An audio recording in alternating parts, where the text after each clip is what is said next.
अस्सलाम वालेकुम प्यारे बच्चों, कैसे हो आप? ठीक हो बेटे? जी बेटा, तो आज एक नई वीडियो के साथ, और आज का जो वीडियो का जो मौजू है वो है मजमून नवीसी। और ये जो मज़ामीन, जैसे कि आप जानते हैं कि दहम और 12वीं जमात दोनों में जो है वो मज़ामीन आते हैं, तो इसलिए ये हवाला जात में दहम के साथ साथ 12वीं जमात को भी ऐड कर दिया ताकि वो बच्चे भी इस वीडियो से जो है वो फ़ायदा उठा सकें। तो यहाँ पे मैंने दहम प्लस 12वीं जमात लिख दी है ताकि दोनों क्लासेस के बच्चे आज की इस वीडियो से और इस लेक्चर से जो है फ़ायदा उठा सकें। तो आज का जो टॉपिक है, जो मजमून है, वो है शजरकारी की ज़रूरत व अफादियत। अफादियत यानी फ़ायदा से है, ठीक हो गया बेटा? शजर शजर का मतलब है दरख्त, ठीक है। और कारी का मतलब है शजर कारी यानी दरख्त लगाना। तो सबसे पहले आपको अपने टॉपिक से बेटा पूरी आगाही होनी चाहिए। आपको अपने टॉपिक के मानी मफहूम का पता होना चाहिए। इसी से आप अपना क्वेश्चन जो है वो अच्छे से अटेम्प्ट कर सकते हैं। तो यहाँ पे शजरकारी की जरूरत है अफादियत के हवाले से जो मजमून है उसके लिए आसान हवाला जो है वो लेकर के आए हैं। अब शजर दोबारा से बता रही हूँ आपके लिए। शजर का मतलब है दरख्त और कारी का मतलब है लगाना, यानी शजरकारी यानी दरख्त लगाना। अब उसकी जरूरत क्या है और अफादियत, इसके मौजू पर ये आपने मजमून लिखना है। तो सबसे पहले ये जान लेना बहुत जरूरी है, ठीक है, कि मजमून एक क्वालिटी म्यारी किस्म का मजमून जो है लिखने के लिए इसके मैंने आपको तरीकाकार बताया था कि 3 जो है वो हिस्से होते हैं। एक पहला होता है तमहीदी जो पैराग्राफ, उसके बाद नफ्से मजमून लिखते हैं, और तीसरा जो इसका मेन पैराग्राफ होता है वह इख्तिताम होता है। तो कोई भी आप टॉपिक हो, चाहे वो मजमून हो, कोई तशरीह हो, कुछ भी हो बेटा, तो हमेशा अपना जो है अपने टॉपिक की तरफ आने से पहले जो है वो उसके बारे में 6 से 7 लाइनें जो है वो लाजमी तमहीदी जो है वो लाइनें लिखा करें, पैराग्राफ लिखें। इसी तरह अब जब आप इस पे मजमून को शुरू करें तो सबसे पहले आप शजर को अलग से, फिर कारी को अलग से, दोनों को अलग अलग बयान करें, ठीक है, कि शजर क्या है, कारी क्या है, दोनों के मायने क्या है, और उसके बाद फिर इसकी जरूरत क्यों है, इंसानों के लिए दरख्त क्यों जरूरी है, और उसके बाद जरूरत है और फिर से लगाने के से फायदे हमें क्या हासिल हो रहे हैं, उसकी फायदियत क्या है, ठीक है। तो सबसे पहले इसमें जो इस्तेमाल होने वाले हवाला जाते हैं वो मैं आपको बता रही हूँ। कोशिश कीजिएगा कि जब आप मजमून लिखें, कोई भी मजमून लिखें, तो उसका मजमून का जो मौजू लिखने के बाद हमेशा कोशिश करें कि शेर के साथ उसका जो है वो आगाज करें, क्योंकि ये बहुत खूबसूरत जो है वो चीज जो है वो लगती है कि बड़ा खूबसूरत जो है वो इम्पैक्ट पड़ता है आपके पेपर चेकर पर।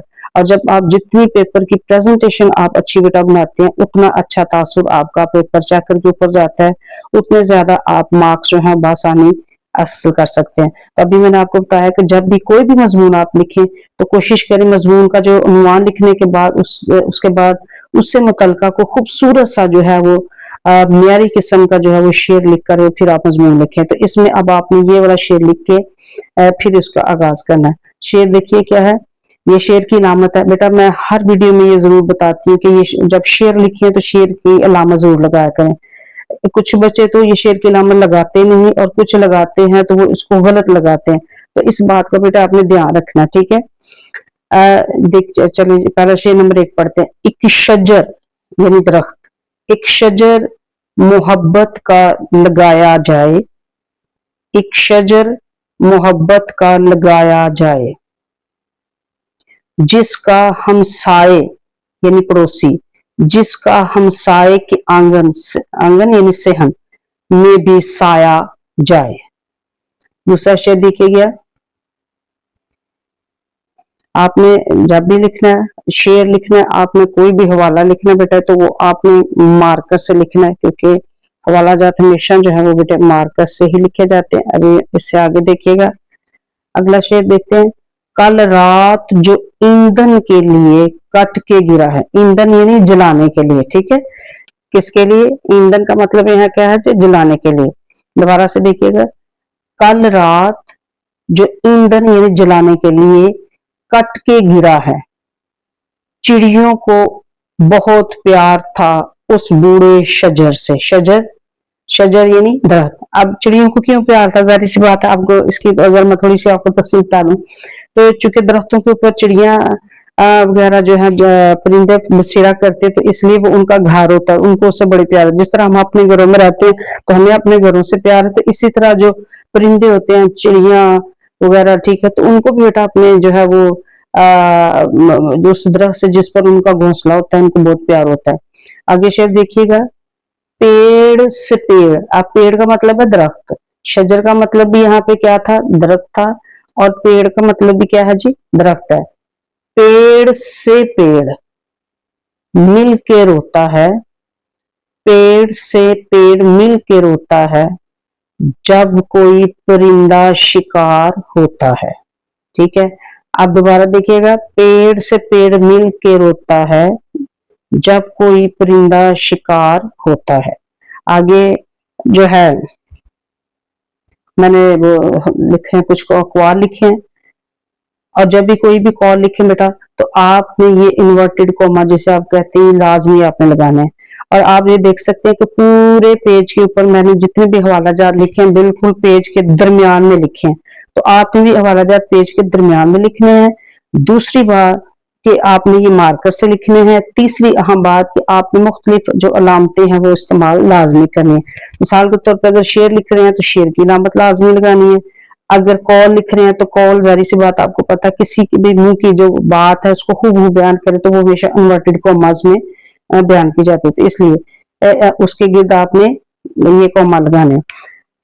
दरख्त लगाना सुन्नत है, ठीक हो गया। और दूसरा है दरख्त लगाना सदकाए जारिया है, ठीक है। सदका जारिया का मतलब ये है कि जिसका जो है अजर आपको ता क़यामत जो है वो मिलता रहे। अब दरख्त लगाना सदका जारिया नहीं, आपने जो दरख्त लगाया है जब तक वो दरख्त कायम है, जब तक लोग उस दरख्त से फायदा उठाते हैं, आपको उसका जो है वो सदका जारिया है, यानी उसका आपको अजर जो है वो मिलता जा रहा है। ठीक है बेटे, और उम्मीद है कि ये हवाला जात आपके लिए काफी यूजफुल होंगे और इंतहाई आसान भी होंगे।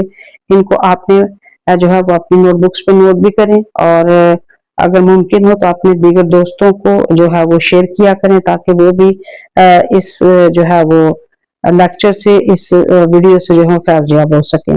इसके अलावा मजीद आपका कोई सवाल हो तो आप मुझे कमेंट करके भी पूछ सकते हैं। बहुत शुक्रिया।